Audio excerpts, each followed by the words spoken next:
Благодарам, почитуван председател на Собранието, почитуван мандатар и кандидати за министри, почитувани колеги пратеници, почитувана јавност. Од оно што досега го чувме од колегите од власта, пратеници, и говори и реплики, заклучокот е дека не е прв пат да ги помешаат и говорите и репликите, кои им ги даваат напишани од Центарот за комуникација. Ова не е гласање за доверба на владата на СДСМ, таа е минато. Ова е гласање или расправаме за новата влада предводена од ВМРО-ДПМН. И затоа превземете одговорноста и почнете да се однесувате како власт. Повеќе министерства, а помалку жени. Кадрите на Груевски ќе продолжат со неговите политики. Многу зборови, малку кажано. Лагите на виделина. Вака некако од прилика, во неколку реченици, би ја оценила и програмата и составот на новата влада. Да почнеме со разоблучувањето на лагите на ВМРО-ДПМН. Лагите кои ви служеа само за да дојдете на власт. Составот на владата го отсликува минималниот број на министерки во таа влада.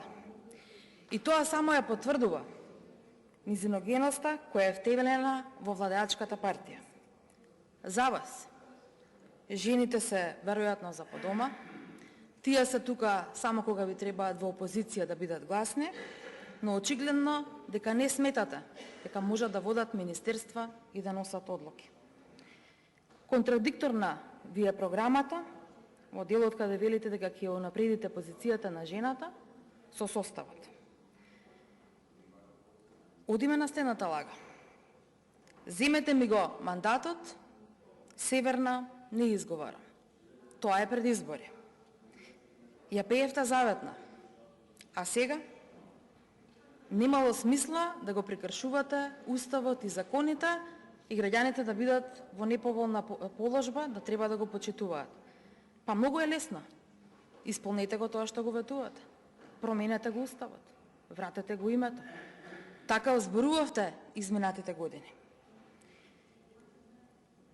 Ама во програмата, ниту во експозето, нема збор за промената на Преспанскиот договор. Ниту за ревизија на Преспанскиот договор, ниту за враќање на името. Исто како што го избришавте името Македонија од вашиот статут, така подеднакво ќе биде игнорирано. Нема да има прв вице-премиер, беше кажано вчера Сабајле од представник на ВМРО-ДПМН. За вчера попладне, истиот кандидат за прв вице-премиер се промовираше и кажа дека ќе има прв вице-премиер. Пред избори државата е презадолжена, не сме да има нови задолжувања. Уште за време на избори договоривте ново задолжување.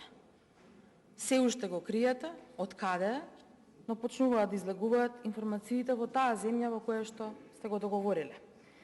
Веројатно затоа ви се брзаше за време на викенд да го има изборот на влада, за да може брзо да ја реализирате посетата на премиерот на таа држава кој треба да ви ги донесе парите. Велите фуриозно ќе започнат инвестициите. Прашањето ми е дали фуриозно ќе започнат инвестициите или задолжувањето.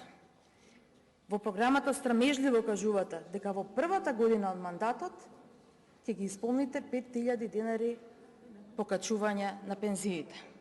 Зошто тоа не го направите веднаш, фуриозно, како што тоа го велите? Во програмата се проявуваат на неколку места НАТО стандарди, НАТО принципи и така натаму. Скоро и да нема ништо околу стратешките интереси на државата, не зборувате дали буџетот на одбраната ќе расте или не, дали ќе го послушате вашиот председавач на Советот на град Скопје дека премногу сме трошеле во одбраната, и ако е така, како ќе ги исполните ветувањата. Дел од предвидувањата во одбраната ви се застарени. Повеќето од нив се веќе реализирани, а еден дел се во фаза на реализирање. За кадровскиот состав За некои од кандидатите имам навистина високо мислење и немам сомнеш дека ќе дадат се од себе во вака сложена влада да направат нешто добро. Но кога зборите за стратешки интереси на државата, малку е лицемерно да го кажувате тоа, а кандидат за министер во владата да ви биде следбеник на режимот на Путин. Велете, подаваме рака за прашања кои се од интерес на државата. Тоа е многу добро. Ама пред да подадете рака, прво договорете се и внатре во партијата околу некои прашања, а богами и со коалицијата. Како, на пример, балансерот ќе го има или ќе го нема? Прв вице-премиер ќе има или ќе нема? Бугари во уставот ќе има или ќе нема? И најважното, на вашето најголемо ветување, името ќе го вратите или ќе го изговарате северно?